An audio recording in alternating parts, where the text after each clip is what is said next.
नमस्कार दोस्तों, कविता की कार्यशाला में आप सबका स्वागत है। मैं डॉक्टर अभिज्ञात पिछले 1 महीने से कविता की ऑनलाइन कार्यशाला मैंने शुरू की है, जिसका आज समापन दिवस है। यह कार्यशाला ऑनलाइन थी और इसमें देश के अलग अलग हिस्सों से 12 लोगों ने इसमें शिरकत की और इसमें 30 दिन में कविता के 30 सूत्र दिए गए, जिन पर चिंतन मनन करना था प्रतिभागियों को। रोज एक विषय भी दिया जाता था, उसके सूत्र भी दिए जाते थे कि किस तरह कविता का निर्वाह किया जाए। इस जिन मुद्दों को समझाया गया है, उन मुद्दों के आधार पर कविताएं लिखी जाए। तो मैं इसके बारे में आपको संक्षेप में बताना चाहूँगा कि कविता अन्य विधाओं से किस तरह और क्यों अधिक भरोसेमंद विधा है, क्यों वो जोखिम भरी विधा है, उसमें क्यों और किस स्तर पर एक अनिश्चयता की स्थिति बनी रहती है, कविता का आज़ादी के साथ क्या सरोकार है, कविता के साथ किस किस स्तर पर विश्वासघात हुआ है, बाजार और कविता का क्या रिश्ता है, हर व्यक्ति की अलग परिभाषा क्यों होती है कविता की, कविता में संवेदनशीलता का क्या महत्व है, कविता में नाटकीयता क्या महत्व रखती है, और कविता में आज की कविता में गीत तत्व किस तरह से प्रयोग में आते हैं, कविता आज की कविता में मिथक का किस तरह से प्रयोग किया जाए, आज की कविता और प्रतीक का क्या संबंध है, किस तरह से उनका बदलते दौर के साथ प्रयोग होना चाहिए, और कवि की आधुनिकता बिंब के आधार पर ही क्यों होती है, आज की कविता की भाषा क्या हो, कविता क्यों सवाल पूछने वाली विधा है, क्यों एक आलोचक एक अच्छा कवि नहीं बन पाता, कवि सामूहिक स्वप्न क्यों देखता है,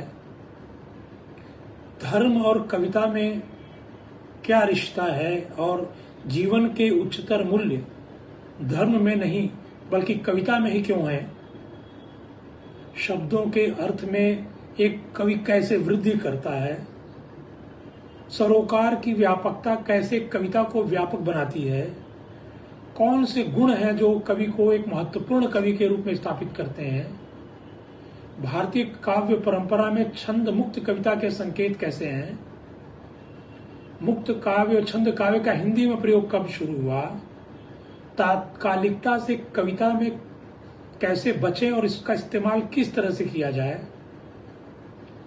और कविता सुनने की कला क्यों है, कविता में उपदेश क्यों नहीं दिए जाने चाहिए, जैसे तमाम 30 सूत्र सभी लोगों को समझाए गए। मेरे ख्याल से अगर इन सूत्रों पर ध्यान दिया जाए तो आज कोई भी कवि एक महत्वपूर्ण रचना लिख सकता है।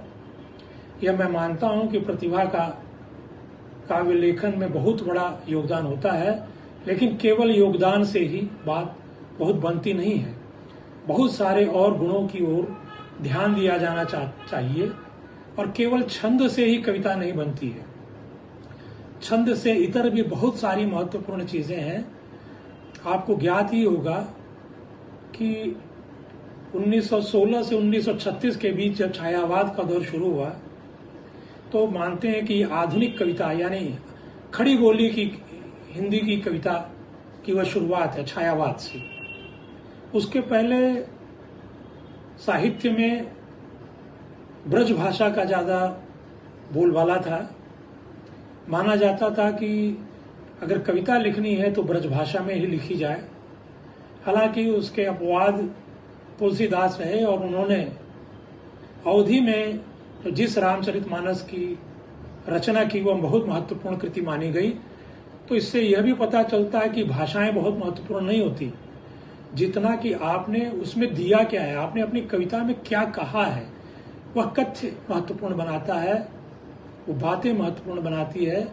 भाषाएं तो एक माध्यम बनती हैं, लेकिन फिर भी आधुनिक खड़ी बोली में छायावाद के रचनाओं के साथ हिंदी में कविता का प्रयोग होने लगा और खुद गीत लिखने वाले निराला जी ने भी गीतों से हटकर छंद मुक्त कवि रचनाओं की ओर भी वे उन्मुख हुए और वहीं से हम मानते हैं कि प्रमुख रूप से निराला जी ने जो छंद को मुक्त छंद की ओर जो ले गए, वहीं से हमारी आज की जो जिसे नई कविता बाद में कहा गया, उसके पहले प्रयोगवादी कविता कहा गया, वो कविता की शुरुआत होती है।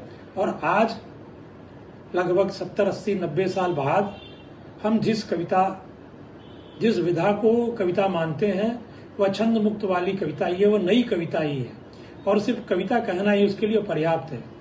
बाकी कविता की विधाओं के साथ ये जोड़ा जाता है कि हम गजल सुना रहे हैं, हम गीत सुना रहे हैं, हम दोहा सुना रहे हैं, मुक्तक सुना रहे हैं। लेकिन अगर कोई कहे कि कविता सुना रहे हैं तो ये छंद मुक्त कविता ही जो समकालीन कविता है वह है। तो इस कविता, यह पूरी कार्यशाला छंद मुक्त कविता पर थी, इसलिए कि मैं चाहता था कि लोग आधुनिक साहित्य में जो कुछ चल रहा है, कविता में जो कुछ चल रहा है, उसे जाने। यह दुखद है कि छंद मुक्ति के नाम पर ऐसा भी दौर शुरू हुआ कि सीधी सीधी पंक्तियां कही जाने लगी, सीधे सीधे वक्तव्य दिए जाने लगे और कहा गया कि यही कविता है। तो हमें यह जरूर सीखना पड़ता है कि अगर छंद उसमें नहीं है तब भी आपका वक्तव्य कैसे कविता बनता है, यह बहुत बड़ा हुनर है। इस हुनर को समझे बिना आप छंद मुक्त कविता या मुक्त छंद कविता के मूल आशय तक नहीं पहुंच पाएंगे। तो मैंने इसमें प्रयास किया कि लोग समझे। इसमें जो सीखने, जो कार्यशाला में शामिल हुए, ऐसा नहीं है कि वे पहली बार, सारे के सारे लोग पहली बार कविता लिख रहे हों। उसमें कुछ महत्वपूर्ण कवि भी हैं, उनके 2 संग्रह आए हैं, किसी का 1 संग्रह आया है, कि इन्होंने लिखना शुरू किया, कुछ पत्र पत्रिकाओं में छपे हैं और कुछ लोगों ने एकदम नई शुरुआत की। यानी हर तरह के लोग इसमें शामिल हुए और मैं कुछ जो प्रतिभागी हैं उनको और जो इस लाइव को सुन रहे हैं उनसे भी कहना चाहूंगा कि कविता लिखने के लिए सिर्फ प्राकृतिक प्रतिभा ही पर्याप्त नहीं है। उसे समझिए, उसे जानिए, उसके विषय वस्तु का निर्वाह उसमें कैसे किया जाता है, कैसे आज की कविता क्रूरता के खिलाफ कैसे खड़ी हो सकती है। आज की सबसे बड़ी समस्या है हृदयहीनता, क्रूरता, संवेदनहीनता।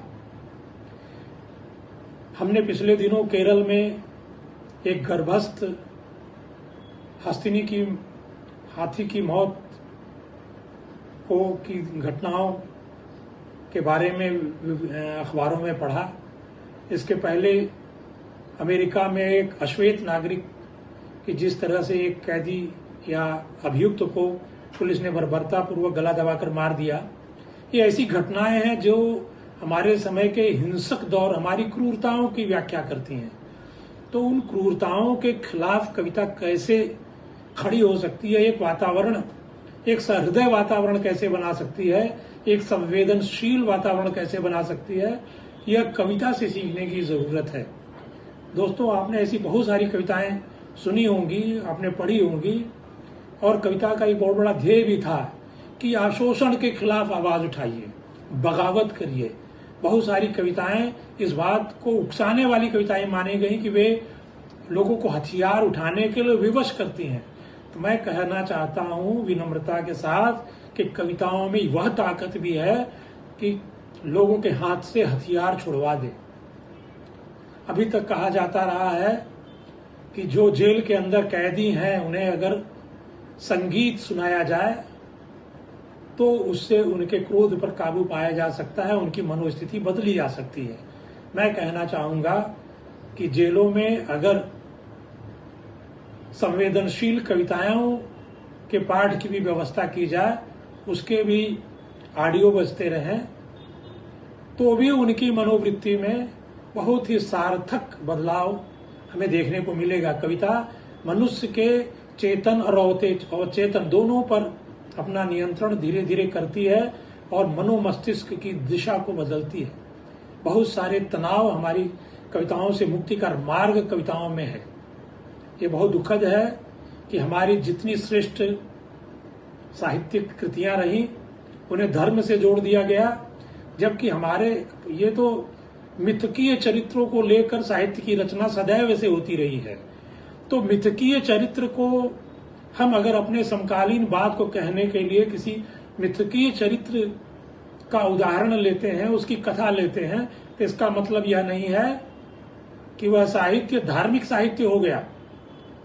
हमारे जितने महान नायकों, हमारे जो मिथकीय चरित्र थे, चाहे वो राम हो चाहे कृष्ण हो, उनसे जुड़ी हुई जो भी रचनाएं, जो भी श्रेष्ठ साहित्यिक कृतियां जोड़ी गई, उसे सीधे सीधे धर्म का मामला मानकर और यह कहा गया कि ये तो धार्मिक कृति है।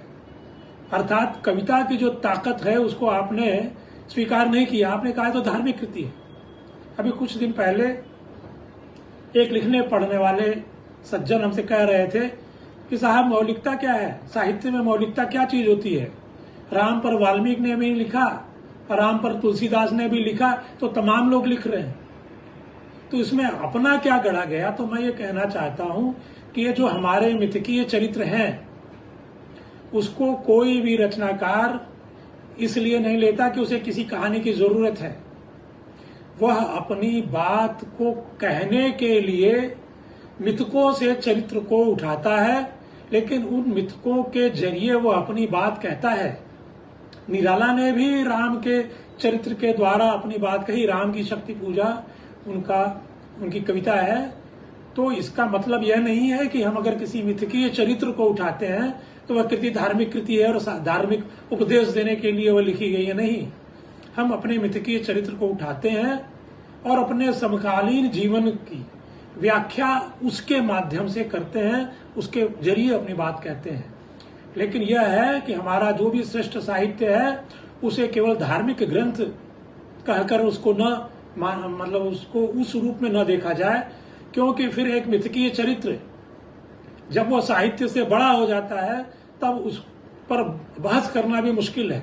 उसमें जिन जीवन मूल्यों की बात उस रचनाकार ने कही है उस पर उंगली उठाना मुश्किल हो जाता है, क्योंकि हम मिथकीय चरित्र से बंध जाते हैं।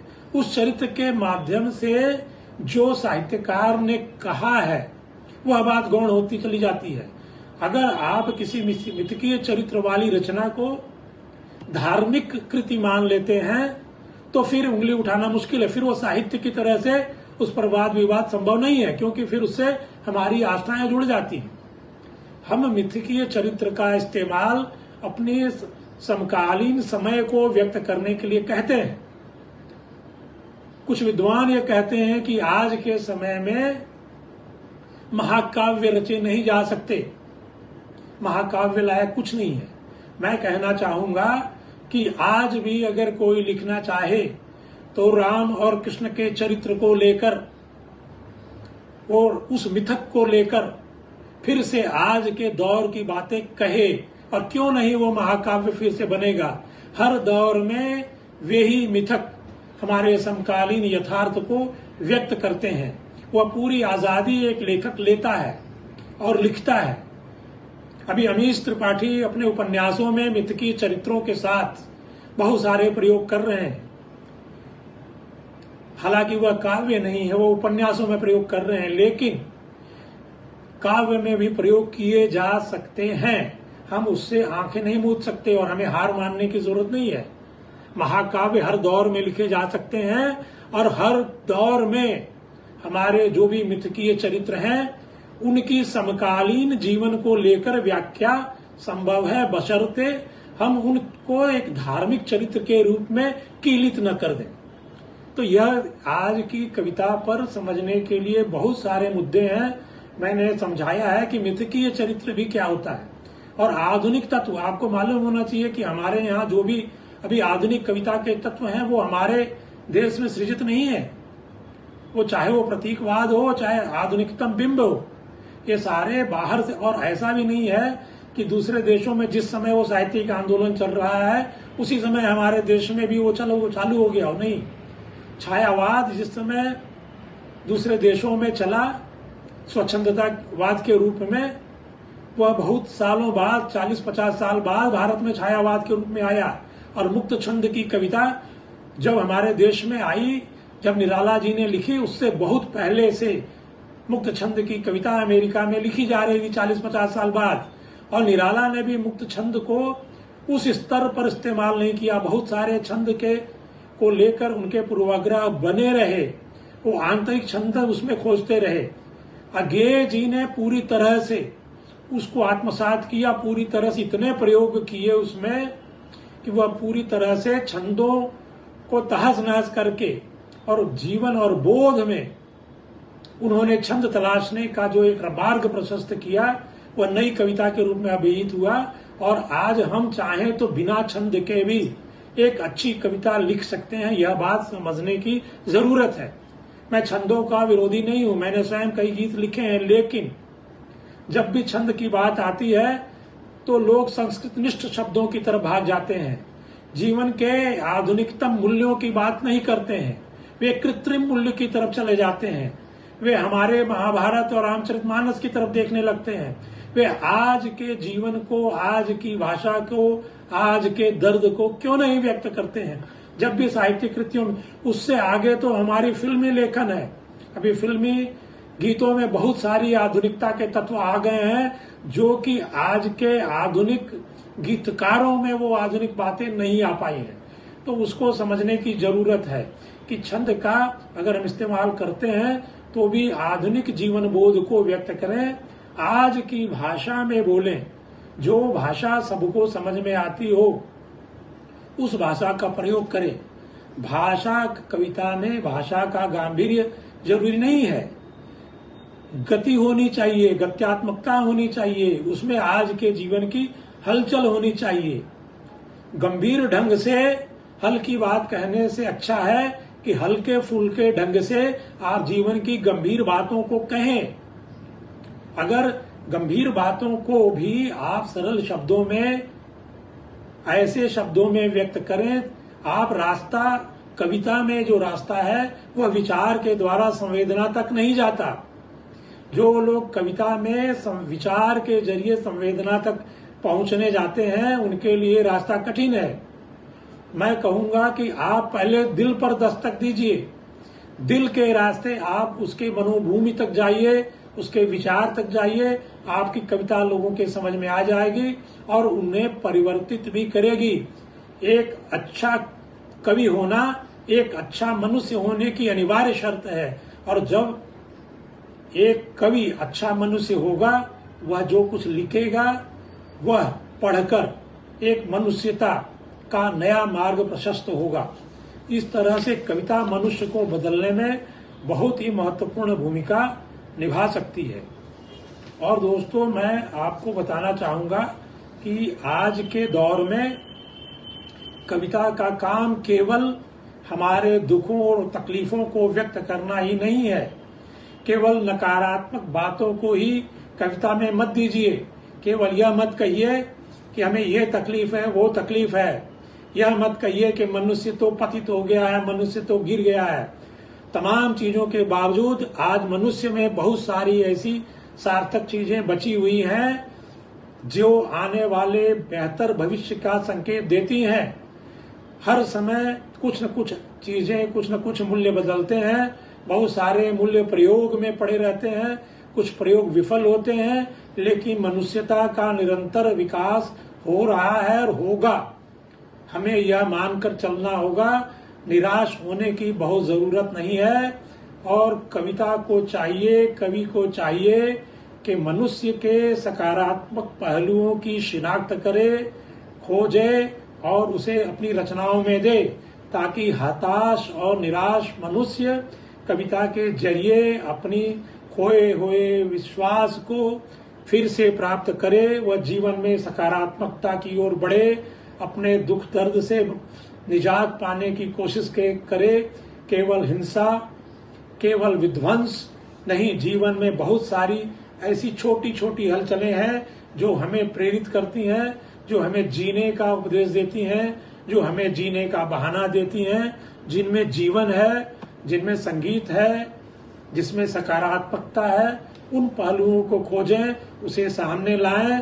हमें पूरी दुनिया से शिकायत की एक सूची बनाकर उसे अपने कविता घोषित करने की बहुत ज्यादा आवश्यकता नहीं है।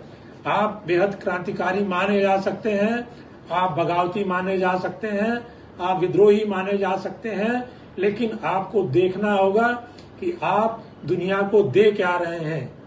क्या हमारी रचना पढ़कर किसी हताश और निराश व्यक्ति को जरा सी भी सांत्वना मिलेगी? क्या ऐसा कोई आदमी जो किसी तरह से अकेला पड़ गया है अपने समुदाय में, अपने दोस्तों के बीच, अपने समाज में, वो हमारी कविता पढ़कर क्या उसमें जीने की ललक जगेगी?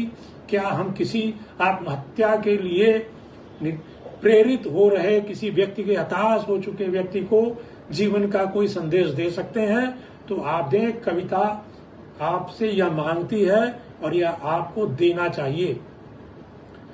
मैं धन्यवाद देना चाहूंगा सबसे पहले डॉक्टर सुदीप रंजन सरकार को, जो बतौर सलाहकार हमारी कार्यशाला में रहे। डॉक्टर सुदीप रंजन सरकार एक बहुत ही महत्वपूर्ण फिल्मकार हैं। उन्होंने कई अंतर्राष्ट्रीय स्तर की फिल्में बनाई है, उनमें अंग्रेजी फिल्में भी हैं। वे बहुत अच्छे चित्रकार हैं, वो बहुत अच्छी अंग्रेजी में कविताएं लिखते हैं। उनकी फिल्मों को कई अवार्ड मिले हैं, वो फिल्म फेस्टिवल भी करते हैं। उन्होंने हमारे साथ आकर हमारे मंच से अपने विचार साझा किए, प्रतिभागियों को सलाह दी, लोगों को अपनी कविताएं सुनाई। मैं डॉक्टर सुदीप रंजन सरकार का आभारी हूँ। इसी तरह मॉस्को यूनिवर्सिटी में हिंदी पढ़ा रहे अनिल जनविजय जी को भी मैं उनके प्रति आभार व्यक्त करता हूँ।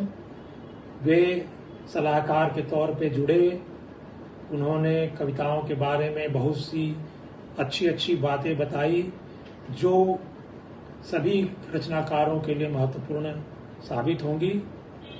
वे खुद भी बहुत अच्छे कवि हैं और उन्होंने कविता की कार्यशाला के मंच से लाइव में अपनी कविताएं सुनाई। उसके लिए हम बहुत उनके आभारी हैं।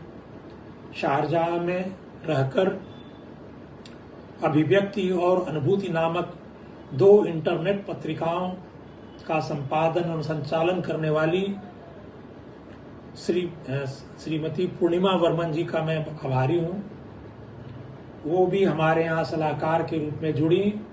उन्होंने बहुत अच्छी सलाह दी, अपने प्यारी कविताएं सुनाई, हम सभी को आशीर्वाद दिया। हम उनके बहुत तहे दिल से मैं उनका शुक्रिया अदा करता हूँ। हमारी कार्यशाला में बोधि प्रकाशन जयपुर ने भी सहयोग दिया है। वे सारे प्रतिभागी कवियों को अपनी तरफ से कविता का एक सेट भेजने जा रहे हैं। इसके लिए हम बोधि प्रकाशन के प्रमुख माया मृग जी के आभारी हैं। माया मृग जी ने हमारे फेसबुक लाइव में भाग लिया, कविताओं के बारे में अपनी सलाह दी, अपनी प्यारी प्यारी कविताएं सुनाई। उससे हम बहुत ही लाभान्वित हुए हैं। और मैं आभार व्यक्त करना चाहूँगा रंजिता सिंह फलक जी का। वे कविता कुंभ नामक पत्रिका निकालती हैं, उसकी संपादक हैं, एक बहुत अच्छी कवित्री हैं। उन्होंने आश्वस्त किया है कि कार्यशाला में जिन जिन कवियों ने भाग लिया है उनकी एक बेहतरीन जो बेहतर कविता लगेगी उसका वे चयन करेंगी और अपनी पत्रिका में उसे प्रकाशित करेंगी। उसी तरह सदीनामा के संपादक जितेंद्र जीतांशु जी के हम आभारी हैं। वे हमारे साथ हैं हर तरह से और उन्होंने मंच से आकर हमारे फेसबुक पेज से लाइव होकर अपनी प्यारी प्यारी कविताएं सुनाई। हम इसके लिए उनके आभारी हैं। और प्रतिभागियों को मैं अपनी शुभकामना देना चाहूँगा और मैं उनके प्रति आभार भी व्यक्त करता हूँ कि उन्होंने मुझे इस योग्य समझा कि वे मुझसे कविताओं के बारे में कुछ जाने, कुछ सीखें। जिन प्रतिभागियों ने हिस्सा लिया उनमें दिल्ली से रीमा बिंदल जी, आगरा से डॉक्टर अनीता जी, उत्तर 24 परगना के महेश तला से सौरभ झा जी, दिल्ली से पूनम रुहात जी, कोलकाता से डॉक्टर पूनम चंद्रलेखा, उत्तर 24 परगना जिला पश्चिम बंगाल के पलता से पीहू जी, गुजरात के वापी से मृणालिनी ठाकुर जी, मुंबई से रविशंकर शर्मा जी, असम से अमरदीप कुलश्रेष्ठ जी, दिल्ली से चैतन्य चंदन जी और कोलकाता से रश्मि शर्मा जी ने, तथा उत्तर प्रदेश के शाहजहांपुर से रश्मि सक्सेना जी ने इसमें भाग लिया। इन सबका बहुत बहुत आभार। और यह एक सुखद अनुभव रहा कि इसमें 3 फिल्म कलाकार इनमें से शामिल थे, मृणालिनी ठाकुर जी, रविशंकर शर्मा जी और रश्मि शर्मा जी। ये तीनों बेहतरीन अभिनेता हैं, इन्होंने कई फिल्मों में अभिनय किया है। वे कार्यशाला से जुड़े रहे, कविता पढ़ने की शैली के बारे में भी जाना, भाषा के बारे में जाना और अपनी कुछ कविताएं भी लिखी। मैं इस कार्यशाला को सफल मानता हूं। अगर थोड़ा भी जिन्होंने सीखा है, अगर उन्हें कहीं लगे कि 1% भी उन्हें इसका किसी तरह से लाभ मिला है, अब जल्दी ही फिर किसी कार्यशाला में मिलते हैं। आप सभी के प्रति मैं आभारी हूं जिन्होंने हमारे वक्तव्य को सुना और गुना। आप सबके आशीर्वाद के लिए मैं कृतज्ञ हूं। धन्यवाद।